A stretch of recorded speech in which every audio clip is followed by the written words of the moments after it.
Good. We are live. Welcome, everybody. How's everybody doing? Thank you for everybody being here with us already. We are H&D Abroad. I'm Herman.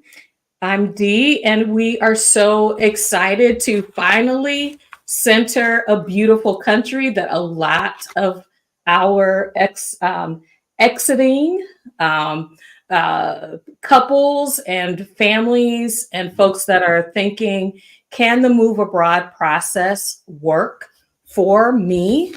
I love Portugal. I literally messaged Greta to tell her we were talking about Portugal today. And so, um, but there's a lot about the move abroad process that I think isn't discussed. And that's what we want to do on this channel. For those who are considering what does a move abroad look like, that is what H&D Abroad talks about every week. We talk about what our journey looks like as we are doing our research, as we do scouting trips. And along the way, we're meeting people in our community during the lives, like what's in the chat right now, but also online and other ways that we're intentionally surrounding ourselves with those who are embracing the move abroad process and who are saying,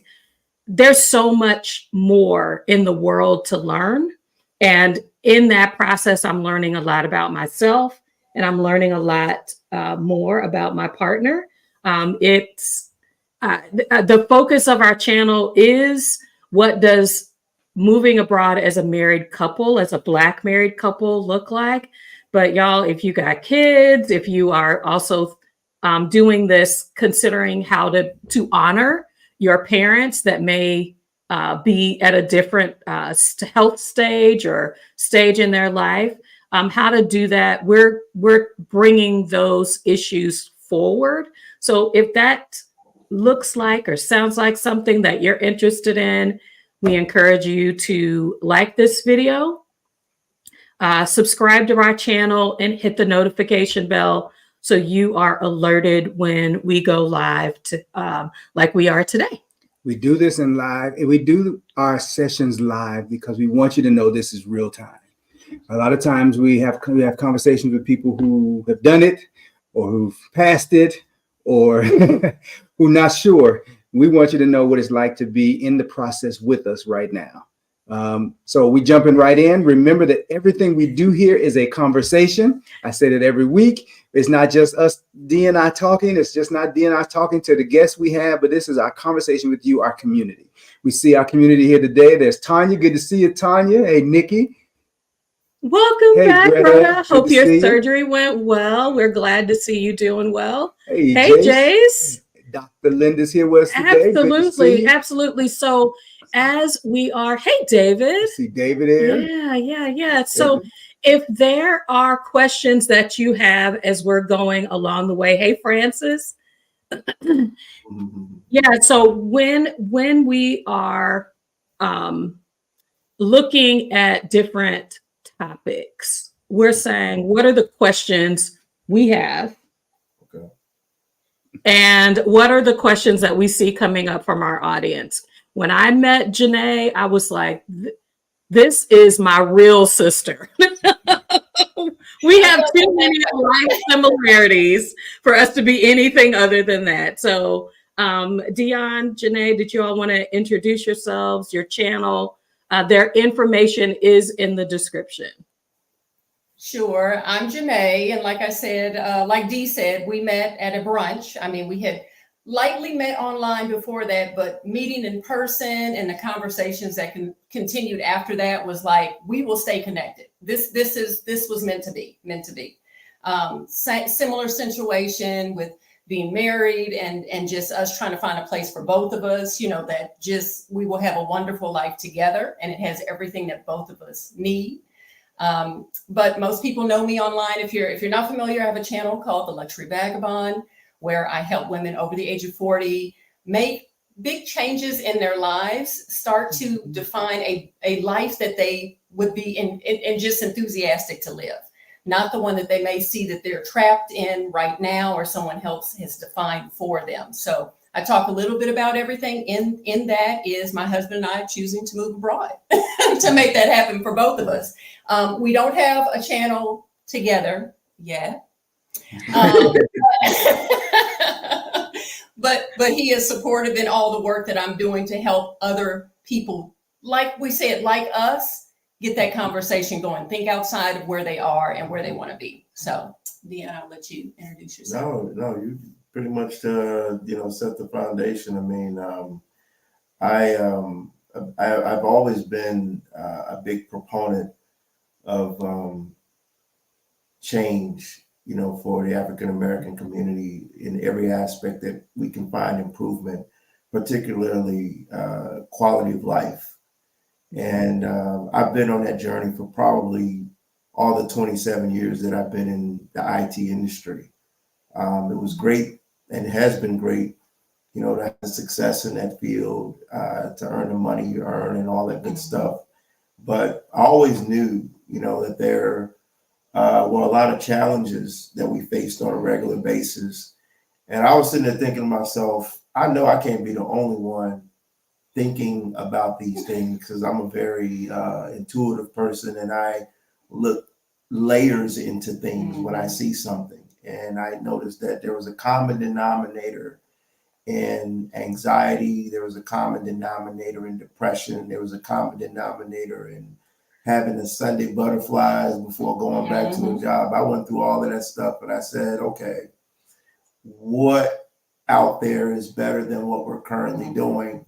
And so I'll be honest with you, we at the time couldn't do it, but I was ready to move maybe 15 years ago to another country, because I saw my uncle in the 70s and 80s travel worldwide, and he was a big inspiration to me.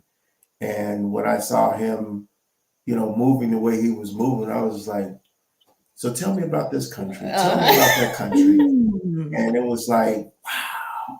And I would tell you, at that time, many of the countries he had been to hadn't been developed the way they are today. Right. So we are really, I think, tuned up right now as far as timing is concerned, to really take on the benefits of what places like Portugal, which never was even a mention 10 or 15 years ago.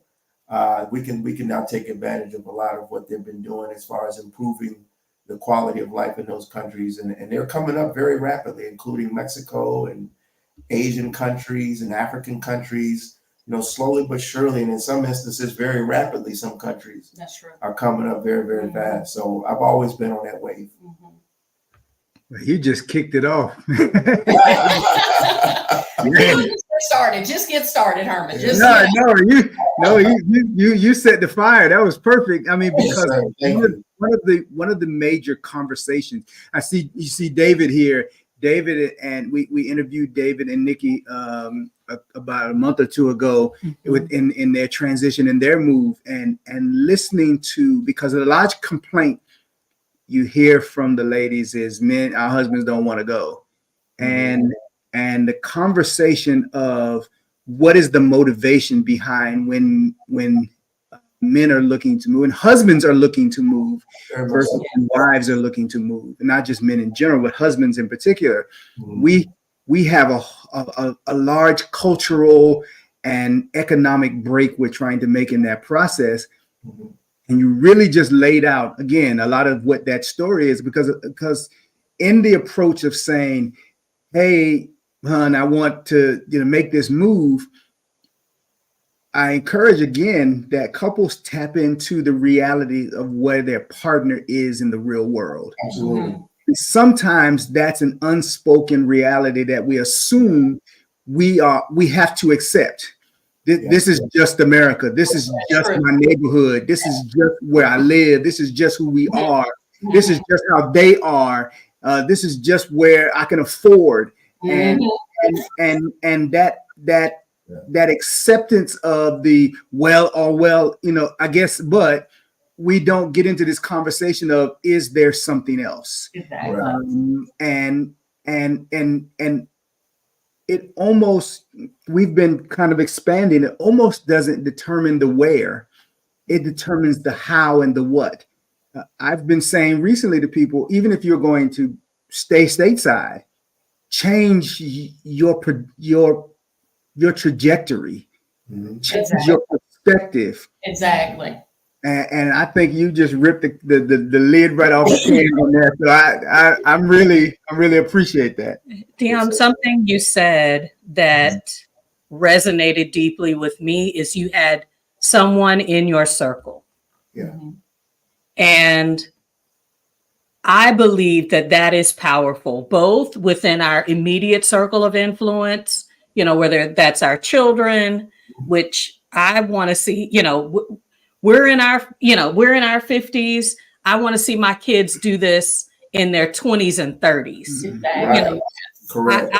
I want to see them get confident enough to say, I can stack my money hard and early and then get out of here, because there is a whole life to be lived Mhm. somewhere where I am treated best, Yes. where I have the opportunity to live and have my work complement my living. And there are a lot of places in the world Yes. that don't center work in the same way. Oh, Right. sure. Yes. So Big. let's start off with the question that Dee and I have. Mhm. Okay. Maybe it's just me. You're looking at Portugal. Why Portugal? You want to start? Yeah, sure. Yeah, so we just decided, with a combination of planning and really pushing ourselves to do this, we said, let's just go and let's check it out. And for me, traveling, whether domestically or internationally, is always a scouting trip for me. I am very in tune with the environment, what's around me, the weather, the topography is very important to me. I love mountains and hills and Mhm. water and all those things. So, we live in Houston, it's kind of flat. So it's just kind of like, I grew up in Illinois, it was It's flat. flat. It was So flat. I was like, all right, so I got to get out of that. But I think more importantly, as far as the overseas component, when we went, it was more of a motivation for me to actually see what the vibration was like. You know what I mean? When I'm around the people locally, whether it's dealing with the African immigrants that we would come across, we met some beautiful people from where was it? Angola. Angola. Mhm. Wonderful people from Angola. And then also expats that we found that Yes. kinship, with naturally, you know what I mean? Everyone with sometimes you hear your brother or sister, Yes. stuff I hadn't heard Yes. since the 70s and Right. the 80s, you know Right. what I mean? In some instances, or even just that kindred spirit, just we're on the same vibration. We're all trying to find a better way. So that automatically will happen when you go. And then the weather, it seemed sunnier in Portugal. You know what I mean? People were like, but look, you say that, but it was true. It really right? was. I was telling Yeah. people when we got back, I said, Mhm. you think I'm kidding, but the sun shines brighter in Yeah. Portugal. And they were like, you're But I on think something. it's due to the water. There's just water everywhere. And I understand that. I grew up in Florida. Okay. And I Okay. tell when she first came to visit me when we were dating, I was like, you can't tell me the Florida sky is not different. There is a different Yeah. sky. You open my eyes. I can be sleeping, open my eyes and go, I'm back in Florida. The sky is different. The clouds are different. Yeah. The Yeah. air is different. There's a Yeah. different. And when we went to Spain, I was like, the sky is different. The sun is different. It's Yeah. different. It And really I'm a sunshine boy. When I need to get better, I can't lay in the bed. I'm going outside. I'm the same way. Yeah. Same way. Yeah. I think that body of water surrounding Portugal and so many coastlines. That's what he was saying. I think the sun, Yeah. and it would be the same with Florida, right? Or Mhm. California even. When that sun hits that water, it's a little bit, it's much brighter. It's much Yeah. brighter. During the daytime. It is. And it's a strong, bright sunny day when you're looking Right. out. Like Right. you just feel good. So I'm paying attention to like all these little elements that I'm feeling while I'm there. I pay attention to every aspect of it. I'm very meticulous because I'm an engineer. So it's just like I pay attention to details in every little thing. even service, how people greet you, Yes. all of those things, All how of those things consistent that matter. is. Yes. You know, all of those tangibles are very important. And I think that's what makes people feel good and resonate with certain places. Mm-hmm. And I can say that, you know, for sure, Portugal, you know, checked checked off those check marks. And then I would even say, man, going to Cascais, whoo, that was like, That was it for him. That was it for him. It was festive, coastal lines. You're walking through the coastal lines. I saw a young gentleman just sitting there, and he's just doing his journal. He was journaling on the cliffside. On the cliffside, looking at the ocean, you know, and people, just kids running and playing. And I was thinking to myself, yeah, this is a regular day Just for a these regular folks. day. And I was just like, man, you know, it reminds me of what California must have been like in the 70s Way and the back. 80s. Yeah, maybe way back. You know what I mean? But the terrain made California, it eclipsed California's terrain in a sense, you know.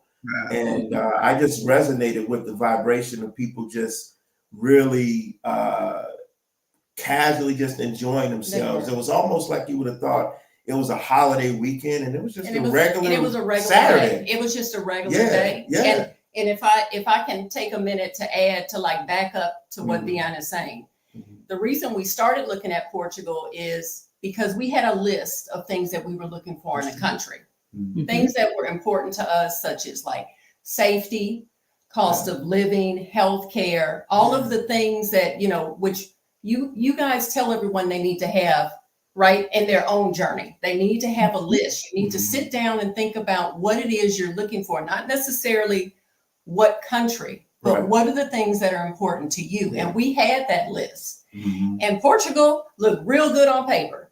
It looked real good on paper. But paper doesn't mean when you get there, it's going to be the same thing, right? Hey, say that. So it looked real good. I mean, and you hear people talk about how Portugal is fantastic and all of that. And we're like, okay, people saying that. And when the list looked good, but until you go, you don't know how you feel about a place. And so he's talking about how it felt and how it was everything. He's right. Every time that we go somewhere, it's a scouting trip for him. It's not a scouting trip for me. Portugal was just supposed to be our first trip to Europe. It really was just going to be, how do we feel about Europe? How do we feel about Portugal? It checks the boxes, but this was more like, let's see how we feel before we get invested. And then this happened, what he's talking about. I'm looking at real estate. And he's looking at real estate. We got a realtor while we on the ground on the first trip. And I was like, I thought this wasn't a scouting trip. I went to a barbershop. I'm just walking from the getting hotel. his haircut. I'm like, getting a haircut. I'm treating it like I'm living there. Like, okay, this is how. Let's see how this feels. They take and we're the opposite. We're the opposites of that. and I think I resonate with both of your approaches, even though I'm not, you know, where's this and how does that reach me to that? That's D. What I'm an adventurer by moving through a space. Right. By being in a space, I'm absorbing information and not necessarily I'm going to look for this or that or the other. Because I find that a lot of times if we're honest, even in the spaces that we live in, 90% of the things, you lived there 50 years, you didn't experience 90% of what's in your city. Exactly. So that's true. You don't go there. I mean, we live in a small-ish kind of city, and the other side of town, I'm never there. And we've been there 8 years, and I never go to that side of town because everything I do is on one side. So I say, okay, if we're in this space, what's in the space I'm in? And then I kind of expand out from there. But I am absorbing the feel, the environment, the body, the people, the response to my presence. Am I being stared at? Is my wife being stared at? She got these. It's all wrapped up there, but that comes all the way down to her hood. Right. And so, you get different look, and I'm an observer by nature. Yes. Yep, me too. Yes. Yep. So, I have to make sure people don't think I'm staring at them because I'm watching flow and emotion. So, right. I understand both sides of that. What I wanted, let's see, y'all said so many things that resonated with me. I know, we were pouring it out.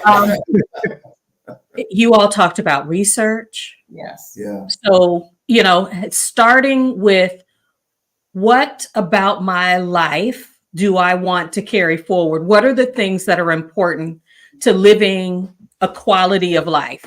You know, and You so and I are just alike in that sense, DC. You talking steady, that's steady how electricity is important to my life. Okay. I need it to be predictable. I I need already know. consistent internet access because we're going to work. And so Yeah, these are part of, you know, if I'm going to be able to stay in a place, I need to be able to stay there. yeah. But you all also brought forward something that I don't want people to miss. And I'm saying this because I'm continuing to talk to people who sell everything.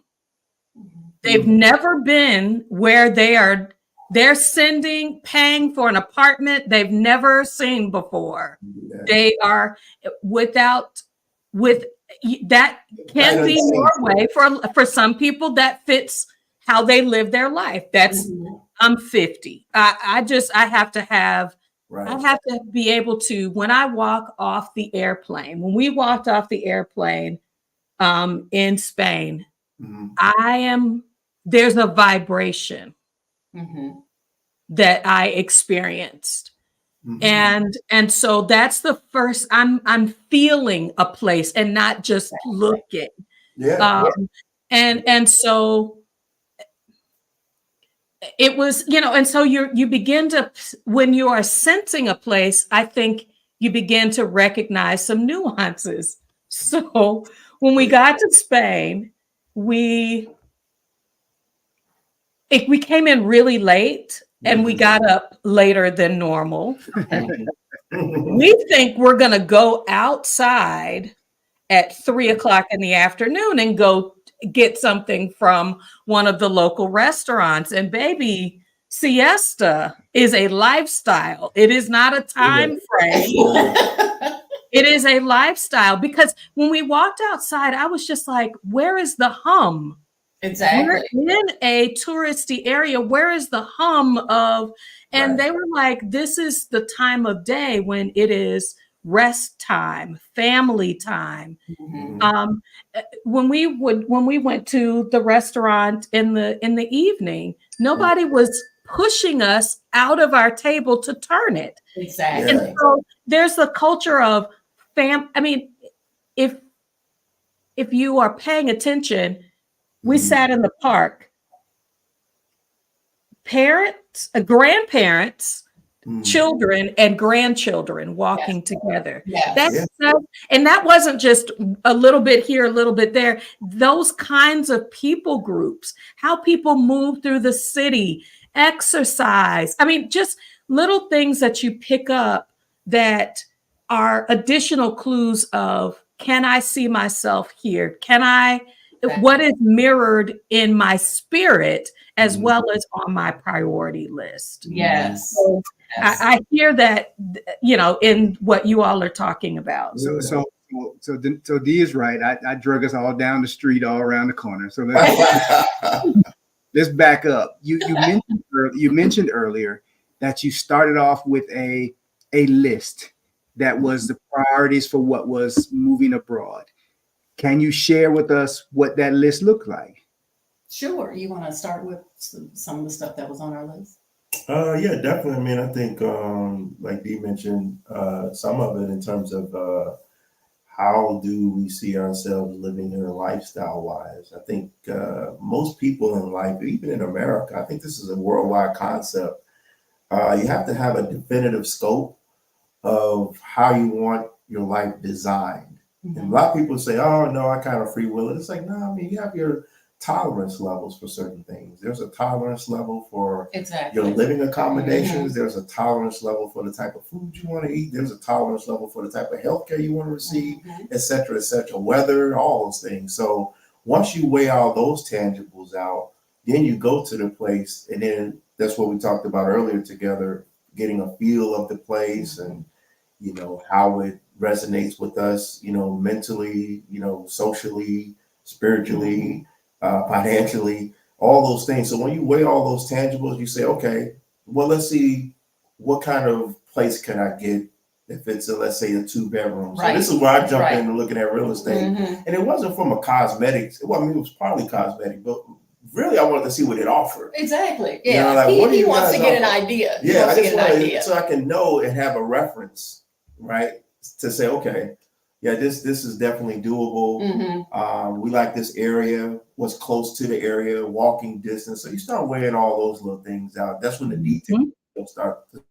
And once you kind of have a definitive scope that meets your list, so to speak, and I just kind of mentioned like a core list of things that everybody universally kind of looks for. Mhm. If it meets that criteria, you can make that decision. But again, I would tell anyone, travel, travel, travel, because you can like a place for a season, and you may decide for whatever reason, Mhm. you're in a different place and you probably want a different space. Exactly. You know what I mean? And you may say, hey, you know what? This was great, but now I want to live in this part of Portugal, or I may want to live outside of Portugal, somewhere nearby, Spain or whatever the case may be. So I always tell people, keep that room for flexibility. I don't think there's a promised land anywhere. You know what I mean? But I think Portugal resonates because of the just the beauty of the country itself. The people, are pretty cool. I haven't had any problem with any local Portuguese. You have some that are very, very quiet. They don't really speak English. So that's not to be taken a certain kind of way. You know what I mean? Because we come from America, we're like, hey, man, how come you're not speaking? You know what I mean? But in some instances, it's just they don't speak English. They're like, you're not in the U.S. And they stare at Portuguese. you. Yeah, like they were staring at me. I was just like, how you doing? And he's just looking at me like, they're like, when you gonna speak Portuguese? Yeah, it's like, you gotta say something in Portuguese for me to know what you're talking about. So, because we were in a Portuguese neighborhood, and then we were in a more touristy area, so it was just like I started to understand that. You get to understand why they do certain things. Correct. Can I add to our list? Please, okay, please, so if you talk like checklists, so for our personal list, and everybody, I want to say this, everybody's list is different, right? And that's the point. The point is for everybody's list to be different. Absolutely. We had cost of living. We wanted it to be considered. We could get into what we would consider a middle class living, a pretty well established, nicer neighborhood, those types of things for our apartment, for our living, which is easy to do. Which is easy to do in most of the countries, but this is on the list. And then safety, a place that's very safe. I can say as a woman to go to Portugal and to go to a country where I could literally walk at night to get dinner from our hotel at 10 p.m. I'm leaving the hotel at 10. You did. And he is like, okay, tell what's his name? Anil, the restaurant owner, I said hi. Yeah. He is not worried about me. Not one person talked to me. Not one person. I had to let my armor down. And it was so freeing.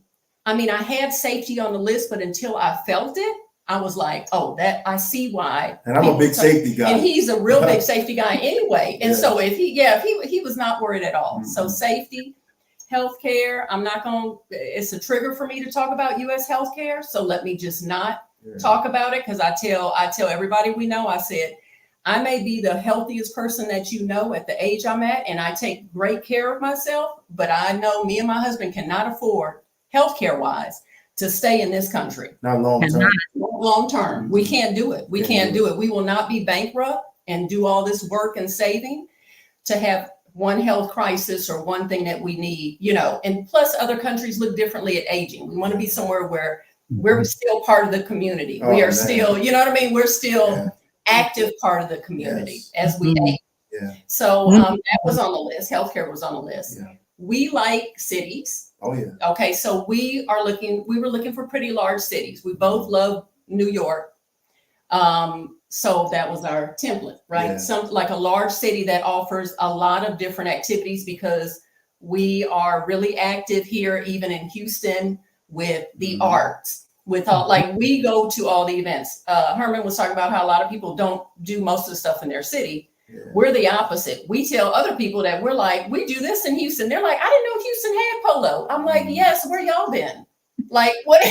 And really, it's just like exploratory. Explore, like we We like ain't to like in the explore. polo. We Yeah. just like, oh, let's check it out. Let's check it out because we have it, Yeah, you know. And if we that's have all. the opportunity to experience Yeah. it, we go and experience. So we Yeah. wanted a large city, so we have like all of those options, more Absolutely. options of things to do. Yeah. We also had on the list that great weather, like you said, yeah. great weather and scenery. That's a must. Healthy food. Mhm. I'm not going to talk about GMO, US, all that. That's We're another- not, you know, It's just another video. that's a whole nother video.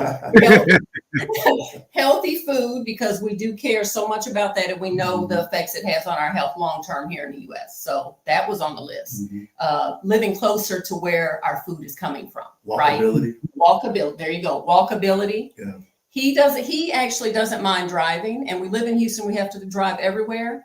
But I would prefer to never even own a car. If I can walk or take a Uber, if I can walk and take a Uber or have a driver, Honduras, have a driver, then that is me, and I'd be perfectly fine. Yeah. So that's kind of like the main things in the list. But And the flip side to that is I'm a car person. I was just gonna say, so Say that. was on the list. See? So that was on the list. Right. So I was like, look, I'm gonna be honest with you. I'm gonna have, you know, a couple of nice cars because I like coffee and car events and stuff like that. So that's fun stuff to me, right? And that had to be on the list, Right. Because that matters to him. And I mean, you know, Portugal got some of the most amazing roads I've ever seen in my life. I was like, is there a camera rolling or something? Is this They're pretend? perfect. Because it was just almost too perfect to believe. And we started off in the Algarves. Yeah, we start. So You know, and the Algarves is just basically, I would say the Canadians started being expats there first before Americans kind of got hip to it. They have been there since the 80s, from my understanding. and maybe the British. And the British, And the for sure, British, yeah. We had a Norwegian banker that was next door to the home that we were in. And I kid you not, when we went to the home, because my wife did a house and we made friends with a wonderful lady from Britain named Lou. And I felt like there was some massive presence behind the yard. You know, I was like, I don't know why. I just feel like there's something out there. I just can't describe, because it's like these gorgeous big homes everywhere. And we had arrived at night. we came in We late came into at the night. Algarve at night. So I'm we just could like, see man, I anything. don't know what we are somewhere by something really big. And I kind of had this feeling, you know, it was the ocean or something. And man, when the sun came up, Lou went and caught her ride to the airport. And I walked into her family area, and from the patio, you could see the ocean. And it was like, I kid you not, it was like you're in Malibu, California or something. You know what I mean? And I was like, wait a minute, man. So I was like, you mean to tell me these folks are on a high bluff overlooking the ocean? And at that time, I think in 2020, they paid, Oh, back then. golly, like $600,000 for maybe that home. 600. Now, those houses aren't those prices anymore. But I want to throw out that caveat to say that this is how cheap property was. I can only imagine what Canadians were paying back in the 80s. See what I'm saying? Like, we didn't know that stuff. We were still thinking America, progress, get a bigger house, nice suburbs. And they over there like, we're over here in Portugal living in the Algarves. And even though we're the pioneers for this development here, we're getting this land and these homes very, very cheap. And they have Malibu ocean views, basically. So when I saw that, I was like, okay, hold on, let me get out this house and walk around outside the neighborhood and see where this is. And I mean, you better know where you're at, because that cliff just cuts off. You need to see exactly where you are and know the terrain, because it's just a long drop, sand, and then the ocean. Yes. I mean, that's where these folks were. And, you know, I started to study like what was around the area, and it's still in the beginning stages in 2024. It's still a lot of development to be done. I got brave and started driving in Portugal. Well, yeah, You know? but that goes back to the driving being on the list. Yeah, so I got to try it now that I'm here. He got, and that was part of the list. Yeah. So he got a little taste of that. And yes, the roads are perfect. And Oh, the they're views driving through the Portugal countryside is amazing. Like, and to see the fields of like where they raise cattle, where the rice is grown, man. where there's just hills and hills covered with orange trees that they're rolling. That there's so many oranges they rolling in the street. It's just like the tree is hanging. It's not even real. The limbs of the tree is hanging, and you'll be driving your car, and there'll be just like rows of oranges along the curbside, and you're just like, you know, this fruit in America, these oranges would be like $2.50, $3 an orange at Whole Foods or something. Like my mind starts racing and comparing. And then I saw the lemons that were just huge, you know, just abundantly everywhere, just laying around from all the lemon trees. And so they was like, and we had a McDonald's, I think, across the street from our hotel in Lisbon. Oh yeah, we did.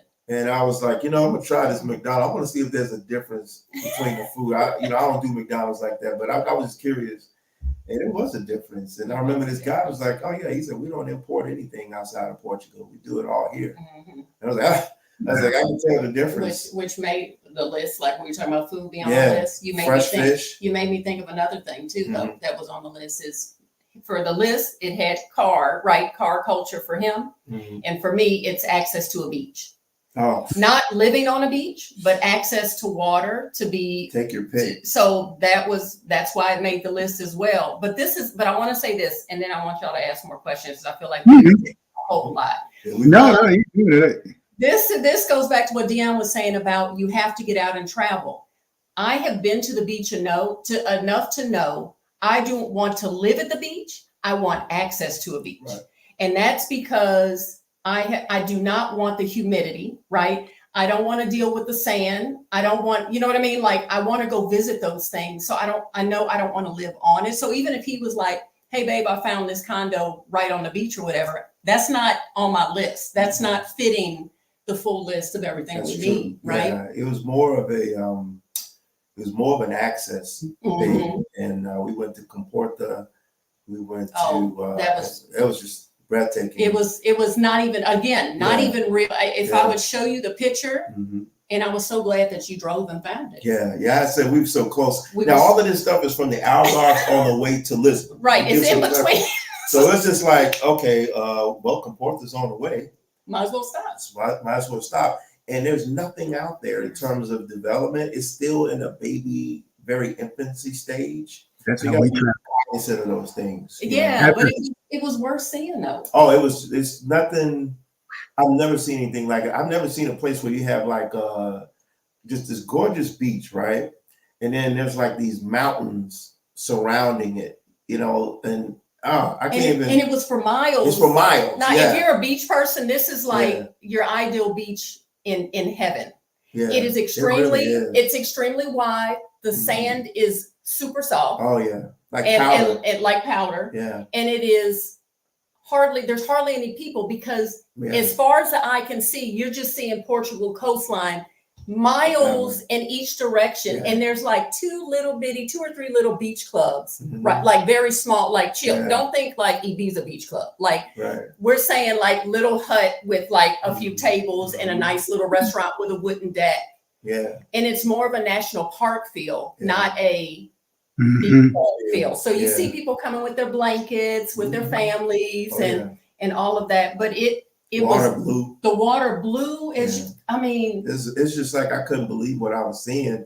And it's rumored that George Clooney and Madonna has Yeah. a place that they're building out there. out in that area. And I was just like, I can see why, because It was, they would be the first mega mansion or landowners. yeah, because it's in just that a area, 'cause little nothing out village. there. There's Yes. nothing out Yeah, there. but it's gorgeous. It's though. absolutely gorgeous. Yeah, so it was like it's only like one way in too. It was like Yeah, a there's two-way like- street. Yeah, it's just And they were one building way in. some property in a community on the side. And I was just like, man, they only got this one narrow lane. I was like, so this is like at the beginning stages of development. Yes. So we was like, okay, that's something to know because it's only maybe 45 minutes to an hour from Lisbon. and which fits the list. Yeah. Access to, I mean, no, Portugal has. I think they said in Portugal you're never more than 45 minutes from a beach. Yeah. Period, because it's a long, narrow country. Mhm. Right. You're close to coastline no matter where It's you live. crazy. But Yeah. he's right that would fit. It'd be like, oh well, we could live in this large city like Mhm. Lisbon, Yes. and we could drive to Any literally beach like line you want. beaches anywhere, like wherever Yeah. we want, and so that fit the list too. And then they had like this place, I nicknamed it Little Hawaii, but it's called Madeira. And that's just a small, quick hop, skip, and a jump flight, you know, because that's still part of Portugal. Exactly. And it's Exactly. like you're in Hawaii. Yeah. You know what I mean? Now we didn't get to go, but we had friends that went. And 'cause It's we on watched the- their place for them while they were gone. It's on the next list. Yeah, but I think they extended it by a day. They loved it They so loved much. it It was so like, much don't they worry stayed. about Yeah, it. they- If you guys want to stay an extra day, it's cool. Because Ladies and gentlemen, this is how you draw a picture. Yes. This is how you paint a picture. yeah, A lot of times we ask people why this country, why that country. We ask about Portugal a lot because I say a lot of times when we get inquiries from wives who say, I don't know how to convince my husband to consider moving abroad. I said, stop telling him where you want to go is beautiful. I said that doesn't compute. That's not a concept. Right. There has to be details. There has to be information. And you mentioned several pieces. Two that I want to highlight that you mentioned that we have brought up a lot in the past is safety and having individual interests considered in the conversation as a couple. Yes. on both sides. Yes. Both sides. Mm-hmm. Safety is viewed differently between men and women. Very much so. We went to eat, was it last week before last? And she was getting to sit in the wrong chair. And I was like, don't put my back to the room. I got to see the room. I got to see the room. And she was like, oh, I'm sorry, I forgot. That feeling of the person I care about the most can walk out of this door down the street I don't know, and I don't have to follow her down the street to make sure she got where she's going. Exactly. Those safety issues, how people are moving, how people respect is a part of safety for men. Am I going to be in a space and you're going to respect me as a person, despite my look, my color, my build, my whatever, that you're going to respect the person that I am when I walk into a room. And that piece of we evaluated each other's needs and interests. Correct. In our earlier days when we started this page, I always refer back to Lamar and Angela and them saying that, Lamar is into RC racing, RC car racing. Yes. Yes. And so she was like, we had to find a place that had this availability to them. This is a big issue. And I was like, they get it. Because a lot of times, and let's be honest, even when we as husbands may be the lead in this conversation, a lot of times our wives take over the run. They are running it. And so a lot of the interest, the desire, the place of whatever is built into what did mama want? For sure. And to be able to say, as a couple, we are looking at, I like this, I like that. I'm interested in this, and when you can find a place that meets those needs, that's it. That's a big deal. That's That's a big deal. For me, I'm simple. I want to be able to walk down the street, walk into a place, and you serve me because I'm human. Correct. Those are big deals to me. Mm-hmm. I'm from Florida, so there has to be sun and water. After that, if they treating her nice, we can go anywhere. There you go. That's it. Anywhere. I like to drive because men and our horses. I think it goes all the way back to our horses. And so we got horses in cars. We got horses in horses. That power of the machine and being the controller. There's a part of that.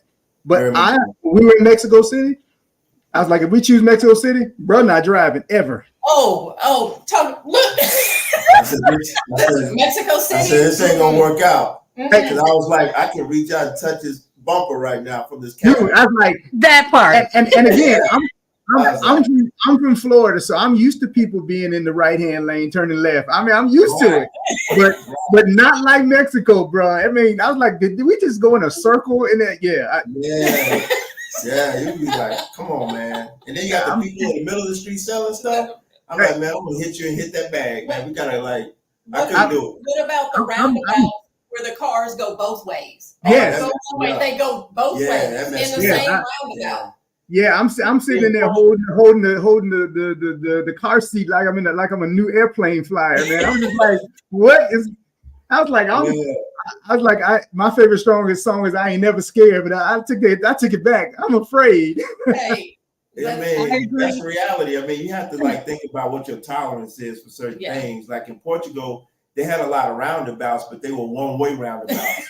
So I was like, I can do this. Right. They were so like regular roundabouts. So it's a lot of them, but you know, and I hate roundabouts. I despise roundabouts. I ain't gonna lie, it took a minute because I was like, man, okay, let me time this thing. But I'm gonna tell you, like, once you get used to it, you will be fine. It's just like I was driving up through Moorish castles. Oh yeah. I mean, they were hilly. He's European. He's now European certified. Oh, That's what I said. I did everything, man. Drove in the up to the Moorish castle in it was a Fiat Civis maybe. Civis, yeah. What's the name of the town? The little Moorish town. It was a stick shift Fiat that we driving, and I'm like, if I can drive this thing you up can that drive castle anywhere. with these narrow streets that was built in the 1400s, if I can get this thing and move around this castle on this mountain, I think I'm certified. He got certified. I gave him a plaque, mentally. I said he is European. I drove through Spain. We was in Sevilla, Spain, because we was next to the Algarve. We were in the Algarves, and we just drove to Sevilla, which is like maybe 3 hours, maybe. Mm-hmm. We were thinking about driving over to the Algarve when we were in Sevilla. And yes, Fiats are regular. That is. You can't have anything bigger than that. I thought that the streets were alleys, and I was like, "Baby, I'm not ready for that." I'm just like cars the size of basketballs driving down streets. I was like, I need more elbow room. Yeah. I said this is close for comfort, It was real close. Yeah. But look, you see what Greta said. The international airport was on our list too. Oh, big time. Which is why we are also city people. Is we need the access. So yes, Greta, it's the number one. It's probably the number one reason why we're considering Europe is the travel is not just the flights, which are reasonable. Even at a short notice, you've got multiple transportation options. Exactly. So you've got the fast train, you've got the in-country trains, the trains that the bullet trains that go from country to country. So we'll be doing Spain to Paris to Berlin, all on the train. I mean, like when you have these kinds of options, and then Greta also mentioned the public transportation, because I don't want to have, that's going to keep our expenses low, is being able to use public transportation. All of these things, and going back to our title, what nobody tells you about moving abroad is you get to these priority list. And I'm speaking to Janae as a fellow house sitter. I really have sharpened that priority list by doing these things on my house sit. Yes. So I don't drive to a house sit. I fly. But my priority in a city is where, I get used to where's the grocery store, where's the pharmacy, how far are the restaurants, using the different bus routes when they are, there's some places where the bus system is well tracked. It is on time. It is, and that's what I experience in Europe is, that kind of clean on time travel. Right. But you can do what I think people have to recognize is you don't have to wait to go. You can go to a place, but there are skills that you're taking with you and you're able to sharpen that. The other piece that I know that we talked about when we were thinking about doing this is revisiting that priority list. And so we fully expect after our first year to sit down and say, what are our priorities? Are these still in, or did we need to add some different ones, take some away? Because things like, what if one of our parents gets sick? Are we going to bring them to where we are, or need care, or whatever? Is this still a good fit for the situation, circumstances, or just how we want to live our lives at this particular time, Yeah, and really being open. Because the more, what I've said is, the more I travel, the more I recognize, as much as I can find my place, there's probably 2, 3, or 4 other places, because Kenya, Rwanda, they're both on our list. The more that I read and I study about those Right. places, I'm finding things that continue to resonate with me. But being on the ground also, can give me, Yeah. give me that insight. How are you all setting up your move abroad to kind of include that process of, does this place still work? Mm. Well, does this place still work? I think I'll be honest with you. I immediately jump into everything that I'm looking into as if I'm going to take action, even though I don't have a plan to take action immediately. I put myself in that position as if I'm already in the position to take action, and how will things pan out? And what I mean by that is, like, I talked with a realtor to get the pulse of real estate in Portugal, just to get a feel for what things cost. And at the time, it was just outrageous, to be quite frank. The real estate to purchase something. And then a buddy of ours told me, he's older than me, and he said something that was just very profound. He was very matter of fact and didn't mean anything by it. But he said, hey, he's just like, well, instead of buying, maybe you might want to just rent, because if you decide you don't want to live in Portugal anymore, you don't have to worry about selling anything. And then we started looking at, you have a 50%, tax from the profit of the sale, and you have like 2 to 3 years, to use that money in Portugal, or it's taxed. Those are tangibles that you have to kind of consider. You know what I mean? So that was one thing that came to mind. And you guys mentioned something that was really wonderful, which is the flexibility to move to different countries. Yes. So we haven't been yet, but our next trip is planned to be in the French Riviera, and that is just to study the area. Of course, we'll enjoy it, but mainly for me, it's to study the area. Transportation was in the comment section, and you guys mentioned it. These surrounding places, right? Spain, Italy, France. Right. Portugal is just a short flight. Switzerland, Germany, all of that is within that region, as far as a train ride or short flight, if you will. So you have to think about, like, what do I see myself doing? And is there only so much I can see myself doing in Portugal? For most people, yeah, that's pretty much plenty to do there. Lisbon is about the size, or a little bit smaller, than Minneapolis. You know what I mean? It's not huge, but it's still a good sizable big city to enjoy and live in. But you may want to stretch out, and I think it just depends on where you find yourself, going, and what you find yourself doing consistently, that really brings home where you're going to be.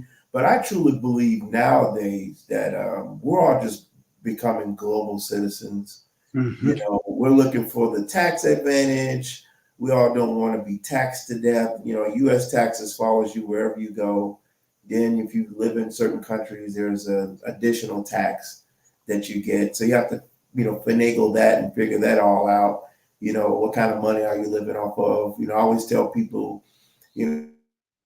plan on living off of like retirement income. I think you should just have some kind of multiple quadrants of income that can give you that peace of mind, knowing that, but you have to define your lifestyle first, though. You have to understand. I think we are all just so grateful to be out of the clutches of corporate America and being in America. It's like, hey, man, this is cool for me. That's the spirit I hear in our people when we move overseas, and which is understandable. It's understandable because sometimes we've been in a situation so long, we don't even know how to define what that lifestyle looks like, to be honest. It's constantly evolving. It's constantly evolving, and you have to allow that. Like Dee, like you were saying, there's several places that may fit, you may have a feel with, and you and Herman may move a couple of times. You know what I mean? As things evolve, it's allowing that process, I think, and that discovery. as Herman was Yeah. saying. Allow Yeah. that discovery. Allow that during these, I don't know, 5 years, y'all lived somewhere and loved it. Like Oh, yeah. we lived in a city and we loved it. And then now Mhm. we're ready to have a different, experience. Yeah. And it's okay to give yourself that grace, I guess. You Mhm. don't have to get it right the first time. Wow. And I think for us, we are looking, whenever we look at a place, and like he's talking about France, Mhm. we need to, the way we're planning is we like to do the longer, like you're doing the house sitting. Mhm. We like to stay longer too. We did do house sits in Portugal, Mhm. but we really feel you can't come in as a tourist if you are looking at living in a place. So you can't go for like 4 days and That's think, impossible. I went to Mexico for 4 days and I really loved it. It's like, no, you need to be there 3 weeks. Yeah. Absolutely. Maybe a month. You have to give it the time to not hit. It's kind of like I could have married you within the first year. That probably Yeah, that's true. We would not be sitting here now. When you Yeah. move somewhere, that's like a marriage, man. It's like, hey, I gotta actually live in this place. I have Exactly. to Yes. deal with what comes with the characteristics of the people, Mhm. the environment, Yeah. all those things. Mhm. And I gotta if stop you eating at feel the like you got restaurant. those things checked, you're good. Yeah. Yeah, and when you are that, before I get to Greta's, one of the things that I realized, as we were looking specifically at, city living versus outside the city, Mhm. city living in most places will give you a little bit more flexibility with where there are English speaking opportunities Yes. Yes. outside of the city. But let's see. So inside the city, more English speaking opportunities, but the rent, the expenses are a little bit higher. Exactly. Yes. Yes, Outside the city, there was a bit of a struggle with public transportation. There's more people that do not speak English, and so knowing. But the housing prices are less expensive. And Yes. so, kind of looking at, is there a sweet spot for how I want to live my life? Understanding, yes, you can always find the positives, but being in a place for long enough gives you an opportunity to test out, is this really my place? Is this Mhm. is this a struggle that I can overcome, or this is really within my circle of priority and not the nice to have? How, Sure, how, sure. how immersive am I willing to be in this community, or am I trying to be mini home, mini United States? And that's a big deal. If you're looking for, Because we're calling that soft landing. Mm-hmm. Yeah, for sure. Sometimes you do need a soft landing in the beginning. Yes. That's exactly what you guys are Yeah. saying. I would say To start. to start is to minimize the difficulty as much as possible. Eliminate as much surprises that you can eliminate. We can only do that by research. No experience is the experience until you live there. Especially long term. You know what I mean? There is a honeymoon period with any place you go to, even in America, quite frankly. You know what I mean? Did we have it? Oh yeah. The honeymoon period? Oh, which one in the U.S. Oh yeah, that was a long time ago. Long time ago. I think that was when we became adults and could live on. Okay, it was fun for a minute, but then It was like, Hey, listen, I went to high school in Miami, so it ended way before I was an adult. Right. You know what I mean? I would say this to answer the sister's question about real estate. I saw that pop up. I was going to mention that. I'll give you some examples of what I saw because I was really intimately involved with that. I saw 2 bedrooms on Liberdad. To give you an indication of what Liberdad is like, this is a street that's like a main thoroughway that's kind of ritzy. You'll see diplomats host a lot of events, Portuguese diplomats that had beautiful hotels, and they had theater districts. You would see, Gucci and Prada and all those stores along the way. And it all led to the square, which comes out to the river tail. Yes, you have to frame it correctly, Yeah. because the neighborhoods we're looking at are already expensive neighborhoods Yeah. for Lisbon. Yeah. So he's just saying this is like if you go to New York and you were looking at Fifth Avenue. Yeah, it was like in Fifth Manhattan, Avenue. or if you were, Yeah. it's It was so, like it had that feel, right? Yeah. For Portugal. Mhm. Still affordable though. Yeah, it was still affordable. What you would consider cheap in New York City was like the price in Liberdad. Wow. $3,500 a month, very luxurious Mhm. community, very luxurious apartment. Yeah, you're in Liberdad. Mhm. Okay. And there was some that can scale down as cheap as $2,700-$2,500 a month. Right. Okay. Now, there were some Portuguese neighborhoods. We actually did a house sit Yes. for some friends that was in Yes. a Portuguese neighborhood by the airport, by the way. Mhm. And they had like a whole half of a floor Mhm. for $1,500 a month, Right. 3 bedrooms. So Greta, Yeah. just saying what we've seen, and it just really depends on the neighborhood, like Dion was saying. Yeah. The Portuguese neighborhood was much more affordable and larger apartment, Mhm. right? Because Mhm. they had it basically, because it's a Portuguese neighborhood, it's for Portuguese renters. Right. So out there, very few people spoke English.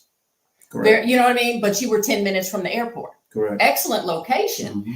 But it is a Portuguese neighborhood. Correct. So there's plenty of stores. It's walkable in that, like, you have everything you need there. But if you're going to get into the city, you need to Uber. It's like 17 minutes If that. into the center of Lisbon, maybe 15 or Maybe, something like yeah. that. Mhm. And you could get an Uber out there Mhm. and you have everything you need, but Mhm. most people don't speak English. Yeah, you'll feel a little, you feel somewhat siloed until you kind of speak the language. But they're all pleasant though. They're all pleasant, but they Yeah. don't speak They English. just don't So speak English. Yeah. there's that barrier. You Mhm. have cheaper rent, right? Mhm. You have grocery stores, you have everything you need, you have restaurants within walking distance, but you will feel the need to integrate into the community by learning the language. And that's anywhere. Yeah. We've Mhm. known some people that live in France and they, have 2-bedroom apartments for $700 a month or less But you will in a French, but you need town, to speak French. but you have to To speak speak French French. because it is a French speaking city, Mhm. small town rather. Mhm. And there's not going to be a whole lot of amenities or things that we're maybe accustomed to as opposed to being in the heart of Lisbon, right? Where Right. you're in the area where you'll see more Mhm. expats and more English Right. speaking folks. So Exactly. you got to kind of find that threshold. Now, I think for everybody's journey, if you're all into Portuguese culture, then that's great. Mhm. Then that's more your lane, Mhm. and you'll want to move to Portugal because you're in the Portuguese culture as an Mhm. American. That's fine. Some people do it in France or Italy or wherever it may be. But I think ultimately speaking of Portugal, particularly from what I saw, you have to really. And Portuguese is not an easy language to learn. It's not one of the easiest I languages. I could say some things because I And- had my translator, and I'm pretty good at pronunciation, but But that was I was like, man, this is a lot to say.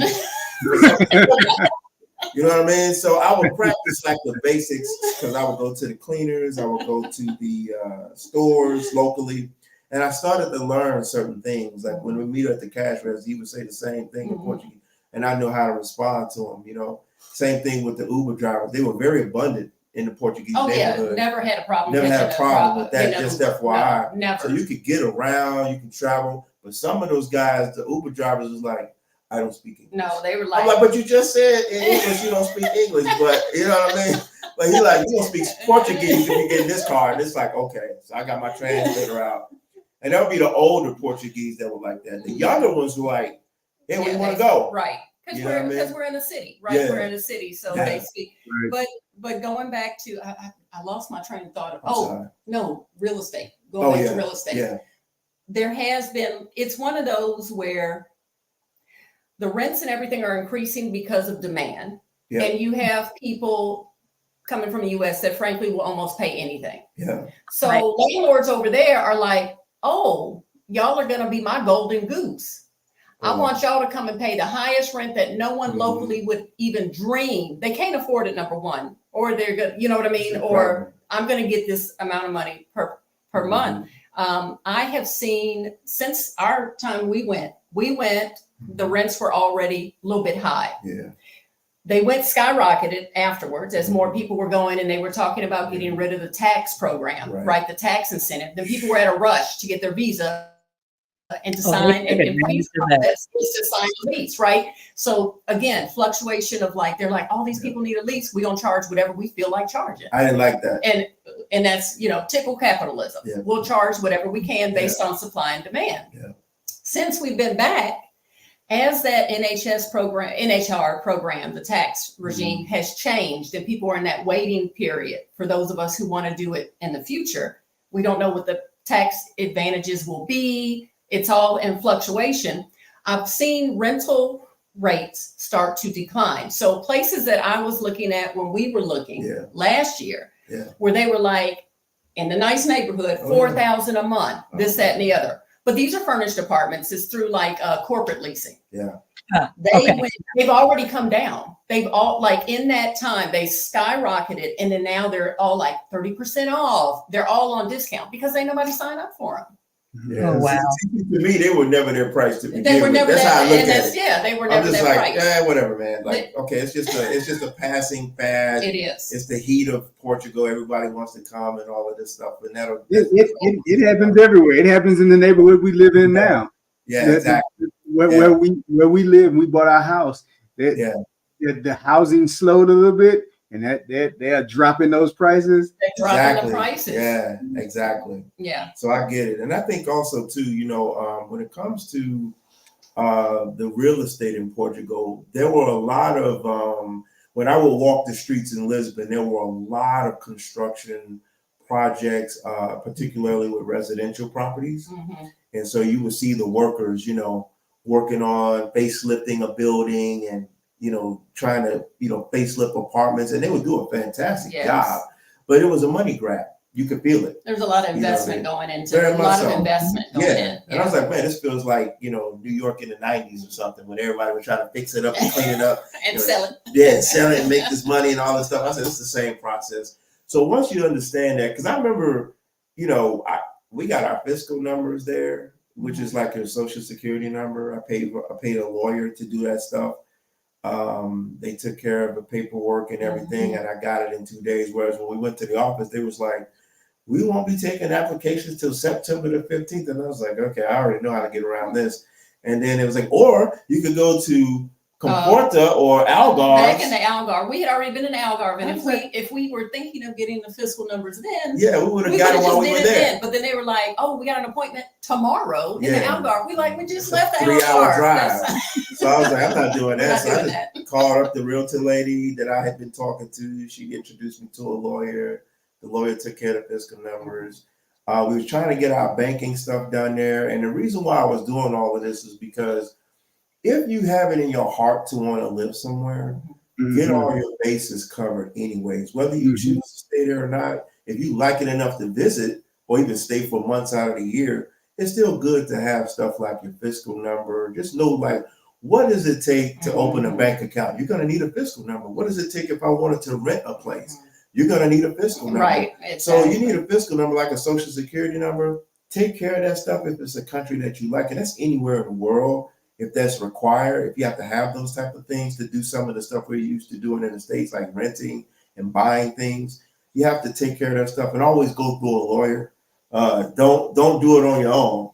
That's one thing I learned too, is just like, if you try that on your own, man, you could potentially have a runarounds, because in Portugal, it's like who you know, kind of, and the lawyers already know everybody and know how to get things done and accelerate things much faster, as accustomed to all the expats that will come in and try to stand in line. It was like, hey, I'm trying to open a bank account. And I'm looking at them like, poor brother, you got to get a fiscal number, man. You got to rewind that. Yeah, she's going to tell you got to go to the Algarves. But I'm like, just get a lawyer, because that's going to just take the headache away. And I just got a WhatsApp message saying, okay, here's your fiscal numbers. It was the documents that was with our fiscal numbers on there. it was so fast. It was within 48 hours, and I think I paid like $400 for both of us to get that done, and then go to the bank and open up a bank account. And I'm a real big fan of Andrew Henderson, who's the nomad capitalist, and I like him from a standpoint of being a global citizen. Yeah. Yeah, I have that comment highlighted from Yeah. Jay's about being a citizen of the world. When you are thinking about doing the things that you're talking, Dion and Janae, you all are talking about, I'm not just on a vacation. If I like it, I need to have some documents ready. Exactly. So I might take my birth certificate, my marriage certificate. Exactly. You know, I might take those things with me because it makes it easier to pull the trigger. That I've got enough pages in my passport. My passport, has 6 months, has more than 6 months left on it. These are the things that make it easy when you're in country to just go ahead and do a few things. We also talk about getting in those Facebook groups, because when you have those local connections, those are the people that can tell you. I mean, literally, I was in Mexico City and I was just like, you know what? We'd have finished everything we need to do with INM. I want to go to the doctor, and got in the group and got some referrals. I mean, that's the kind of grease you need to your wheels. I think what I want to make sure that I say in this conversation is Portugal, and specifically Lisbon, has one of the strongest Black expat communities, virtually and on the ground. These are folks that are well connected. They're willing to share what's going on. There are regular meetups. It is literally the community you may crave when you're making a transition, not to get in a new bubble per se, but yes, that's a very good point. Moving your whole life somewhere, sometimes you just need somebody that understands, I need some greens and cornbread, and understands what that means. Or Thanksgiving isn't just a holiday. For many of us, it is a family connection point. And when you're outside of the US, you need that to stabilize your mind and to still feel connected to processes that you're familiar with. As you are integrating yourself into a community. Greta had a good question as you guys are comparing. So I know you guys have gone from south to north. And that's because I love geography. If you continue north of Lisbon, you've got Porto, which is another hub. So did you all make it up to Porto? Are you able to give a little bit of comparison, contrast to, because you can take the train from Lisbon to Porto. And so are you able to speak any to that hub there, or to the, let's see, their official name is Black Expats in Portugal? Hold on. Black in Portugal. I'm sorry. Black in Portugal is the name of the group. I was just gonna say, we didn't make it up to Porto this time. We did Lisbon down, so Algarve. We did the southern part of the country, and then we figured our next time we would do Lisbon up, but only as a curiosity of seeing the rest of the country, because Porto's weather does not meet our criteria. So that's why it was not a priority list to see this first time. This first time we needed to be everywhere warm.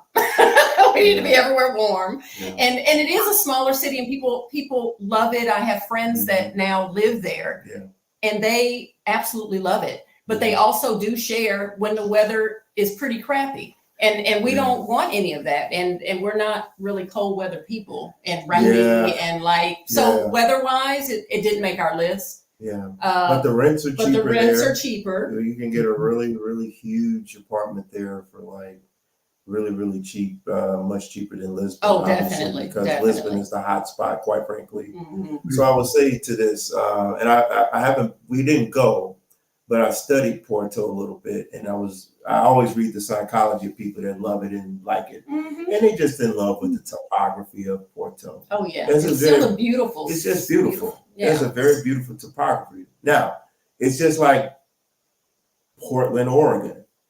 Portland has a beautiful topography. It does. But it rains and Rain mists, days and that rainy. Mm-mm. right? So just think of Porto in that sense, because it's like it gets cold, wet, and damp. And it's kind of like, okay, it's pretty to look at. The rents are much cheaper. It is. You get a huge It is. 2-bedroom for like $1,200, $1,400 a month. Mm-hmm. And you'll be overlooking the river or something. But it's like, yeah, but I can't really enjoy it because the weather doesn't permit me to. Mm-hmm. It's seasonal weather, and when it's cold, it's cold. And it right. That's It's a kind of wet like cold. It's kind of like the Silver Coast though too. Yeah, that's another one. So Yeah. Silver Coast is in that same area, right? Yeah. Nazaré and places like that. Mhm. Really popular, but we don't want that weather. So Right. so It's that's cheap. it's cheaper, right? Yeah. Even though Silver Coast is increasing with people, wanting to go there. But it's just it's taking into consideration, like y'all said, taking into consideration everything. And if I were on a budget and I really wanted to be in a city, Yeah. and like we had a specific budget and Oh yeah. Porto was the only one that worked, it's not a bad compromise if you can compromise with the weather, meaning because your finances say you want a larger city in Portugal, right? And you are set on Portugal, it's not a bad compromise, because you can get to Lisbon, because you still have city access. It's Mhm. not very remote, Yeah. that type of thing. Yeah. So it could work for some people, but not for us. I'll be honest with you. we I already think a know. lot of those people start out there because it's cheap Mm-hmm, and they can be somewhere different. mm-hmm, But I know my psychology. I'm a long-term tolerance person. mm-hmm. I may like something initially, but I also know I have to like it long-term. You know, if I don't see myself living there long-term, I won't even entertain it. I'll visit. Yeah, And I'll definitely say, worth a okay, visit. I made a mental note about that place, and it had these cool characteristics about it. The topography might have been great, Yes. but the weather's terrible, and it's always gloomy and gray. And the local Portuguese will tell you, it's kind of gray and kind of. I don't know if you go. I'm like, thank you for being brutally honest. Thank you for saving us. Yeah, really. Thank you for 'Cause saving you thinking us. from looking off the internet, like, oh, it's cheap it's and it's in beautiful, Portugal, and I'm yeah. gonna just be in paradise. And I'm the just like, weather is- nah. And then also too, the political atmosphere of a country can change.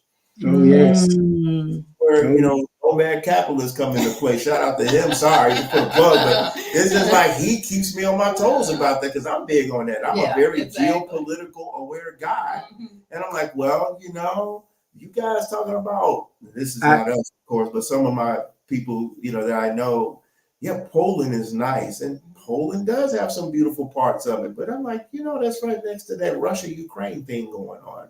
And some of them are fleeing into the country. So you got to be conscientious of the geopolitical atmosphere. You live in Italy or France, they be like, you know what, man, y'all trying to take my 4 hours and make me work. We're on strike. And you're like, whoa, man, I was going to go to Switzerland this weekend, but that train line is shut down. Man, at their government, you know what I mean? So they was on strike in France when we were there. There was an airline strike when we were there. Man. And it was delaying flights because we were flying from Italy across French airspace. Yeah. We were not on a French airline. We were going Italy to the Algarve, right? But who's in the middle? France. And they're on strike. Yeah. So then it was they even had, remember Ryanair was having their passengers sign a petition saying that they wanted us to sign a petition to the French government saying y'all are messing up. They invited us to put. I was like, you are not gonna get me in trouble as a visitor. Don't get me started. Nothing. Don't get me started with Ryanair. Don't get me started with Ryanair. Don't get me started. But what you all were saying is important, because it's not just I want to move to a place, but I need to give myself a little bit of flexibility within those first few months.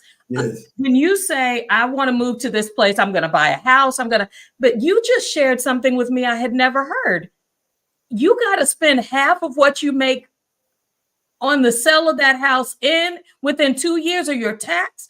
You need to be thinking about more than just, I want to secure my place. Right. What are the repercussions if I need to sell? A lot of places make it super easy to buy. When I say easy to buy, I mean as in cost. It's cost. But it's the sale of it that can really tie you in knots and keep you from being able to have freedom of movement, which is at a core of why I want to move abroad. Is I want to have that level of flexibility. Yes. I think it's important to say this. Mm-hmm.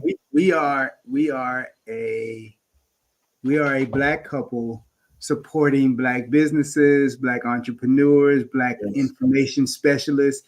But you also bringing up nomad capitalists is important. Mm-hmm. Pay attention to what everybody is saying. Because there are people who are not us, who have access to things that we don't have access to, who provide information you need to pay attention to. Absolutely, man. We watch Nomad Capitalists regularly. Yes. When we first started watching, she was like, I don't know. He gives you the game. But yeah. Listen, every time we get to the end of one of his segments, I go, he don't tell no lies. He don't pull up. No, he tell you the real. And the thing is I think one of the things, this is beautiful y'all brought this up, because I'm a visionary, but I'm also a realist. That's me. I don't get into a dreamy state about anything. Maybe in my childhood, then that's normal. You should have those moments, but as an adult, you have to see it for what it is. Absolutely. That was that quote by my brother James Bond. What he say? I can't believe what you say because I see what you do. Right? Yes. Yeah. So I'm that guy. Oh, that sounds good. But then I look at the locals' quality of life. Yeah. I pay attention to their attitudes about their government. Mm-hmm. I pay attention to their attitudes about banking. I pay attention to their attitudes about how response is in place for emergency situations. Mm-hmm. I pay attention to all of those things because we just have to be aware of what are the protocols that you have in place in the event, whatever occurs. How do you handle those things? Mm-hmm. And I think that's one of the big things that's missing. We could talk about, cost and, quality of life. And those are things that we start with. But, I think and like I say, the Nomad Capitalists had me thinking about that. It was just like, how do rich people plan their response mechanisms financially, passport wise, everything? What mechanisms do they have in place to be able to move like they need to move? What am I not thinking What of? am I not thinking of? Because I am not, my mind is not in that circle. Yeah, exactly. So like you said, Herman, it's like, I'm not 6 and 7 figure, but I can take those lessons and apply them. Right, Yep. right. And the longer I've been watching him, it's funny. When I first started watching him, he was clear. He was talking to billionaires. And over time, you realize he starts talking to everybody. He said, I'm talking to a broader scheme. His business structure, if you come to him, you got big cash. But his information is for the everyday person. Anybody. He says there's some stuff I'm holding back because you got to pay for it. But when he's telling you things that you going, man, that's just common knowledge. And what I'd love to see is we begin to maximize on that information. Just the things that you all have shared today. That I have a question I want to ask you. I don't know if we really have time to put it in.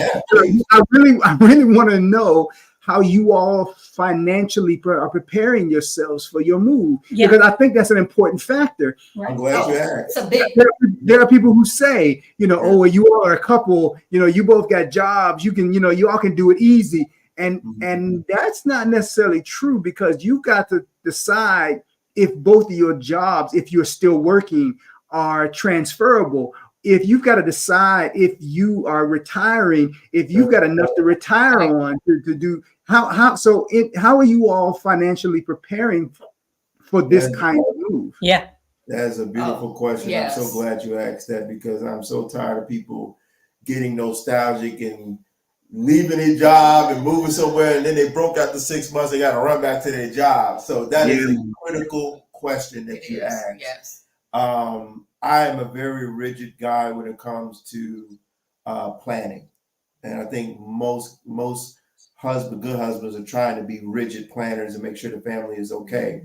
And I have a philosophy of two things. One, you have, well, maybe 3 or 4 things. One, you have to have a long-term investment strategy. So like we're in our 50s like you guys. So it's like you want to have a long-term investment strategy that will give you that 7-figure fire number or target number by the time you're in your 60s, speaking from our age group as an example, right?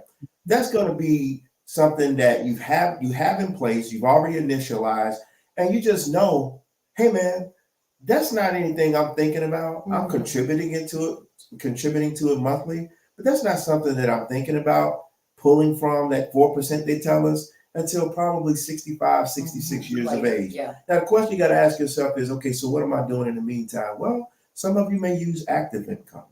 Okay, you may be a remote digital nomad or something to that effect.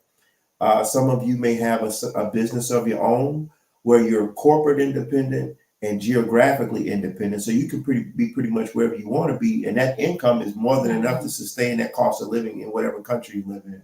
The third thing is having multiple quadrants, because if something is drying up in one quadrant, you still have, 2 or 3 other quadrants. There's still more than taking care of your expenses and your saving. You should be able to save cash, you should be able to invest, and you should be able to pay your bills. Now, before anybody moves anywhere, I tell people this, I'm a very big advocate of this. I believe in having enough expenses because I believe in the automatic millionaire mindset. So I'm going to have my bills front loaded. My rent is going to be covered for the next 5 years. My bills are going to be covered for the next 5 years. And I have it all laid out, all the stuff we do, the rent we pay, the target prices we want to be at. Estimates that you've researched from other people that are there in the country. Absolutely. I mean, I'm going to have all of that laid out, and I'll say, okay, my budget is, let's say, $4,500 a month, $5, whatever that number is. It could be 3 for some people. It could be $2,500 for a single person. Whatever that number is, you should have at least 2 years of those bills front loaded, because circumstance that we can't foresee come up, and you want to know, it doesn't matter because that's already covered. That's covered. I'll have to think about that. I do 5 years. I mean, I'm a little radical about it, but I'll have to think about it for 5 years by the time I push the button. And I have my long-term plan building. I also have a short-term predictable cash flow quadrant, from short-term investing that I only have to spend maybe a couple hours a week doing that brings in really the core of the bill structure that we would have. And whatever else is just icing on the cake, and I just reinvest it, in mutual funds or IRAs or things of that nature. So I just say all of that to say, be a thorough planner, because while you're in America making the money that you make, you should have some type of strategy that gives you a long-term investment strategy, a predictable cash flow strategy, and an active business or something that generates some decent income. At least it can pay your rent while the other stuff can pay your bills, however you want to do it. But just plan it, knowing that I got 2 to 5 years already covered out the gate. You know what I mean? And for our age, that would lead us to, in our mid-50s, late mid-50s perhaps, and then we're going into the 60s. Now, this is something I gotta say. It was a topic that was that had come up about, Social Security. We're Gen Xers, right? Will that be around? Ooh. 2033, 34 is the guesstimation that the trust fund expires. These are things that we need to know, because you will have it, man, but we're going to cut it by 20%. All right. Then they may say, take it even later. Oh, you take it even later. They're talking 70 now. I was like, y'all are not even in my calculation. I mean, right.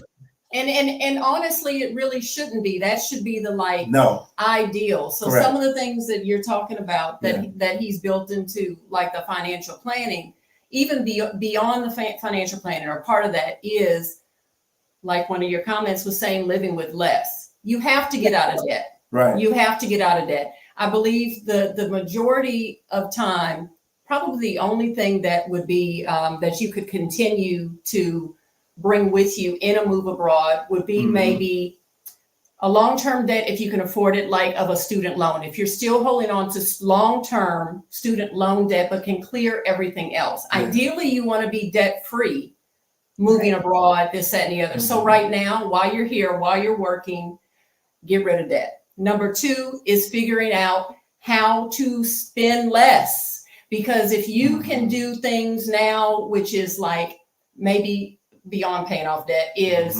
figuring out how to scale back here, which the US makes it very, very hard for you to do, right? It makes it like to where, you know, and I'm talking above and beyond. I don't go to Starbucks every month. Most of us ain't even doing that anyway. We're, you know what I mean? We're not even at that anyway. But there are ways that you can start to say, this is not important. And I can do without this. And it's not a do without it forever. It's if you have a financial goal that you're trying to reach, I can do without this for the next 4 years while we save the money you got on the spreadsheet that we need to be at. Right. So it's learning to look at those things and see what you have. And everybody's plan for moving abroad financially is going to be different. Correct. You have to look at your assets. Yes. And with the job situation, he has like the ideal 9 to 5. It's remote, it's non-stressful, and he makes a great income for us.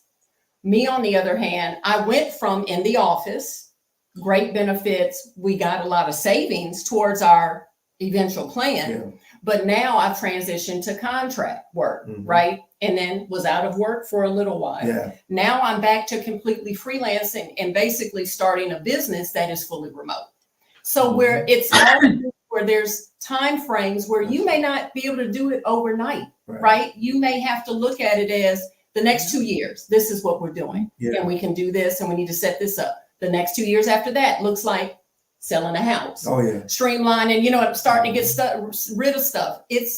Every plan is going to be different, but that's kind of the strategy that we've gone through. Is he's got the like big broad view, right? Like the 5 years, what we need to front load. And then in that plan is the small everyday task or monthly task of, okay, if we want to have remote income in the future, we start building that today. Correct. We don't wait till we move. Yeah. If we have 3 years, we start day one today. Because those things take time to be consistent and to fit in the plan securely for us in the future. And that starts today. I don't start at the end. Yeah. I think absolutely 100%. I mean, the thing is, you want to front load because it gives you time to build while you're planning your move. By the time you execute, you front loaded the bills. The rent is paid for the next 2 years. Let's use 2 years as an example. Your rent and your bills are already covered for the next 2 years. You're already now also in that mindset of planning and executing according to your plan before you even get there. Then by the time you get there, those 2 years give you another 2-year buffer. The bills that are paid for 2 years, that gives you a 2-year buffer to build up enough bill money for the next 2 years. Meanwhile, your long-term investment is in the background doing this thing automatically. You see what I'm saying? If we get Social Security, great. You know what I mean? It ain't a matter of whether you can or can't get it. It's just like you pay attention to the news out there to know, okay, well, if that don't happen, it's like basketball for me. Okay, if their defensive scheme is this way, then my offensive scheme needs to counter that. So it's like if I go this way and he blocks me, then I'm gonna go this way. That's how you have to financially plan because everything is so unpredictable. Absolutely. And you don't want to depend on one thing. You want to have multiple things. And I know people say it loosely, but it is difficult trying to figure out, well, what could I come up with and what can I do? And that's the process. The hardest part is the creation process, but you have to go through it. Then you have to practice it. Then you have to, once you execute it, you're like, you know what? And most people, from what I've seen, when they do it this way, they actually find themselves doing 5-10 times better than they ever did at a corporate job. That's what's so crazy. They're like, man, I'm a millionaire. Or I make $250,000 a year for my own business. I never dreamed I could have done it. It's like, oh, it was always there. You just had to take a leap of faith and work toward it. That's all. One of the triggers that that I feel like I'm seeing more people do outside of the Black community is leveraging house sitting.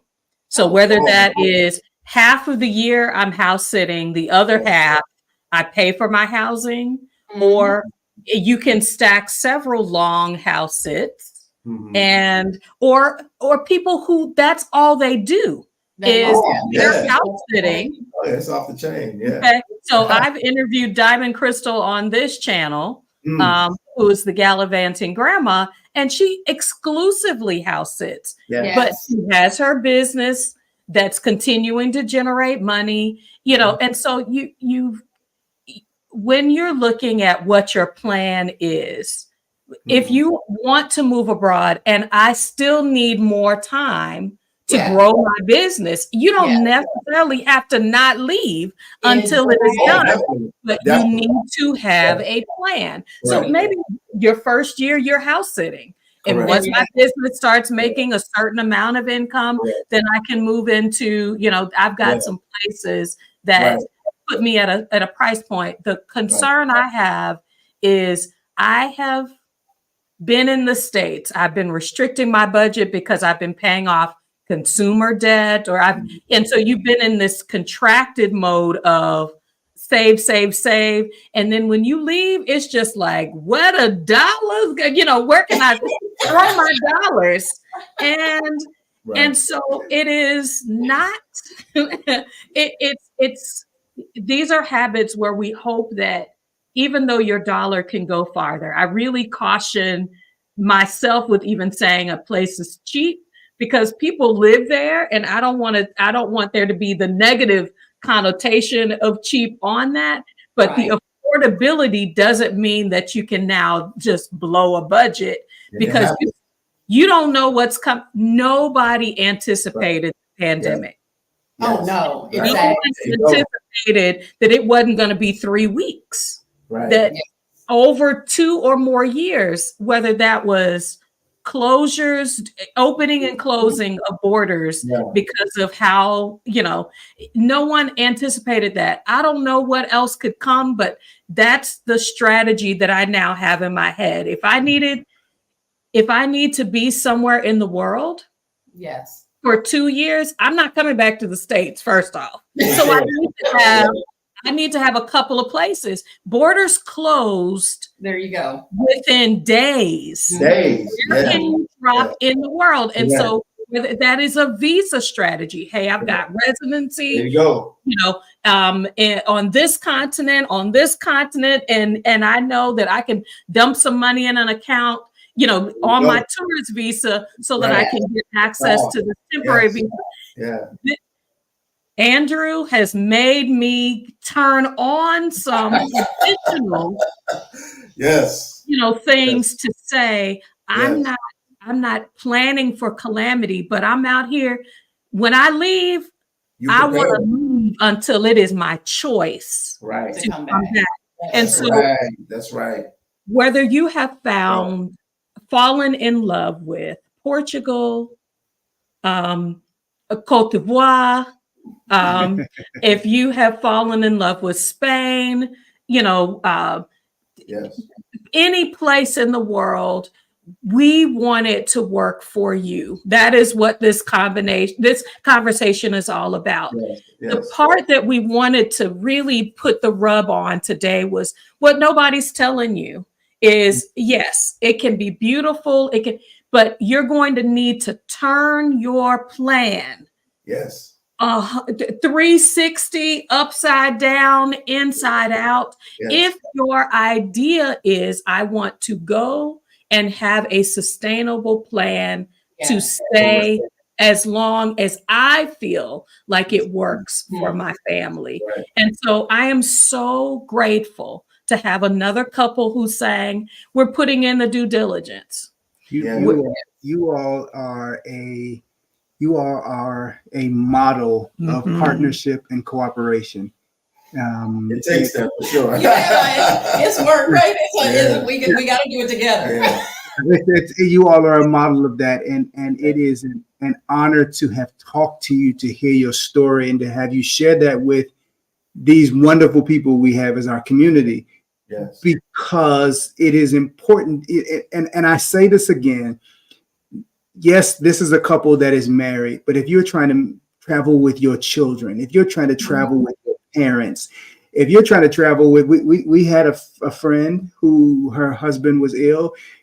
She and their children and both of their mothers, and they all moved together. Wow. That's beautiful. That requires conversation. Yes. Yes, That requires cooperation. That requires compromise. That's a lot of C's. It requires cash. Okay. It requires those things. And if you aren't putting all And those community. pieces and community, man, we see it up. Woo, man, that's the big one. And if you aren't willing to integrate all of those pieces, it can be, last C, catastrophic. Let me tell you something, man. You just got a book right there. Hey, the world of C's.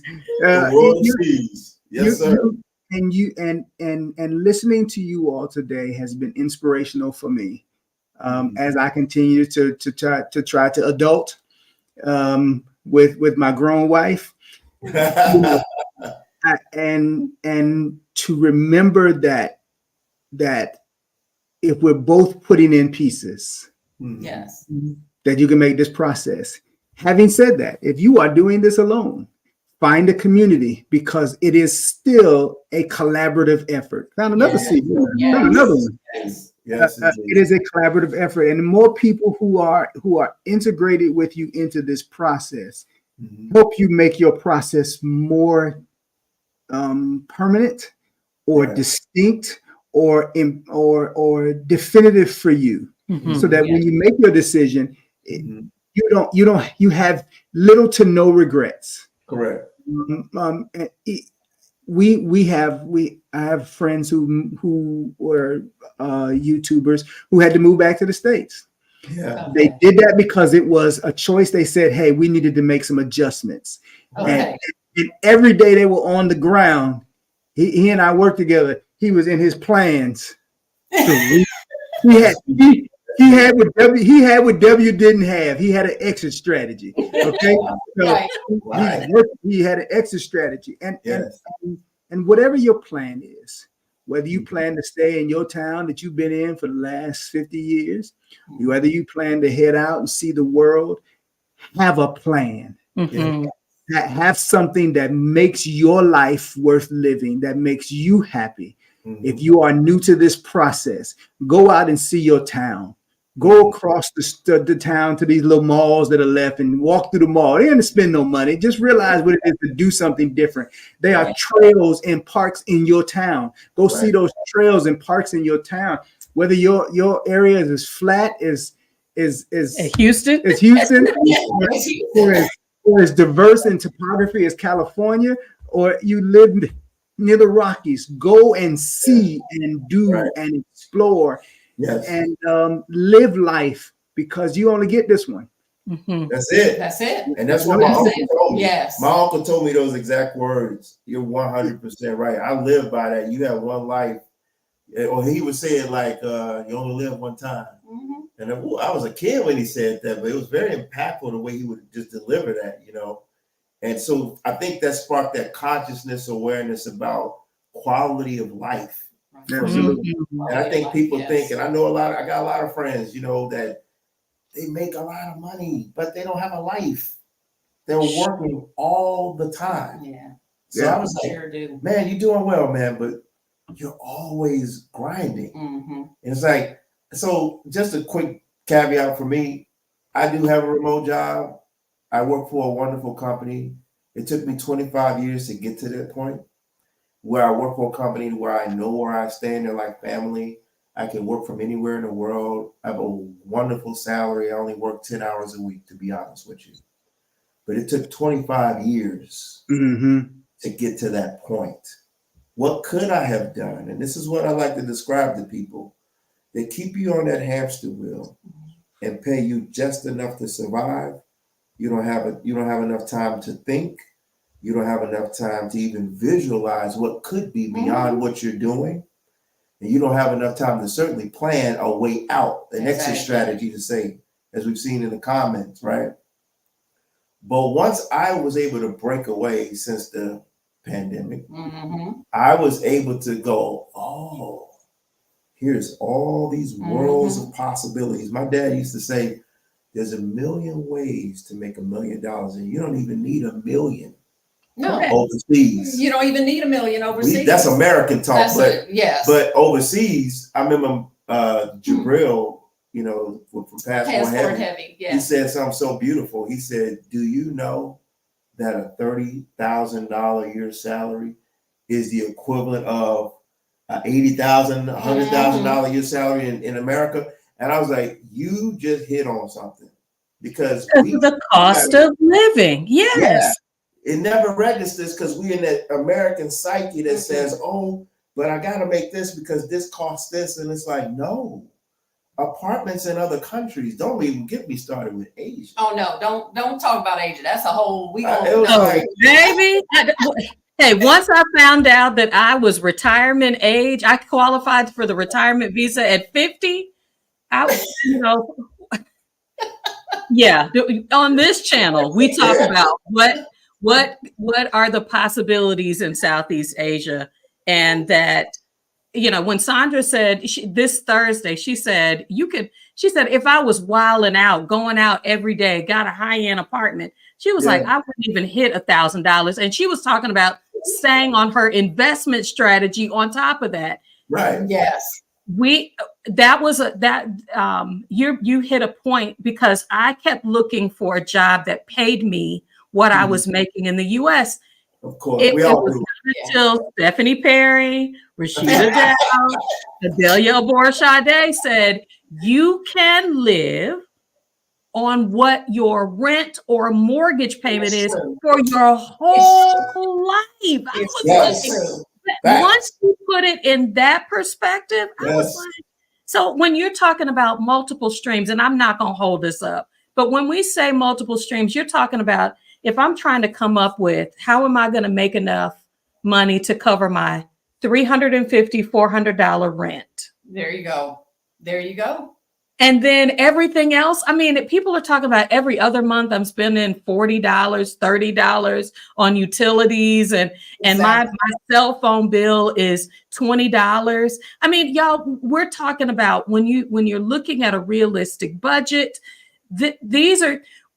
those are things that help you fall deeper in love with a place, is when you can go from this is what it looks like on paper to I'm talking to people, I'm looking at the real numbers because I've been on the ground, I've been to the grocery store, I've looked at the ads. You can see the ads for how much an apartment costs. You can make, if you're continuing to make US dollars in a different place, you can really expand. Now, I'm going to say this is my friend Yvette.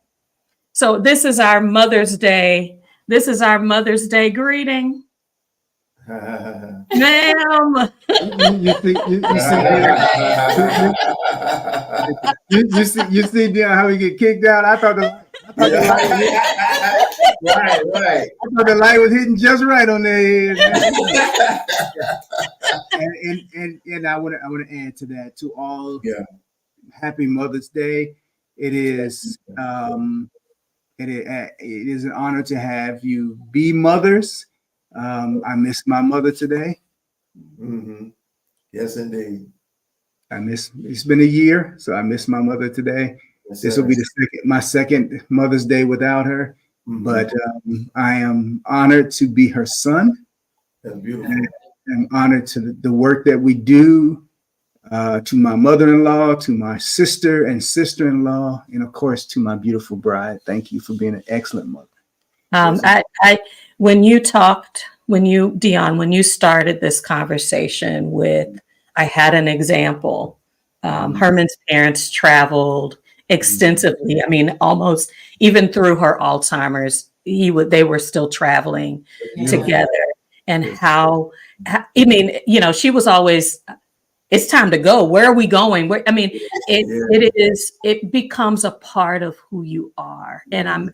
what we're asking people to do is to give birth to newness, to allow the fresh air to encourage your creativity, Correct. and find new places that bring you joy. Because what I have learned is the more we do these kinds of trips where it's not just a vacation where I'm trying to do all the touristy things, but when I'm in a place, I'm learning so much more about myself.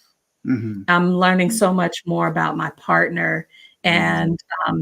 and and I think Black marriages could Mhm. use these opportunities where we don't have to be on the grind Mhm. for Oh, the rest of our lives, to Yes. actually enjoy the fruits of our labor. We have raised our children, we've Mhm. had the things, and now it is time to care for ourselves, to really find joy, to laugh even more than we laugh right now. Right. Um, Yeah. and that there is something to be said about Mhm. that longevity, Mhm. and the deeper connection that you can have, Mhm. in your individual development, in the development of your marriage and relationship with your partner.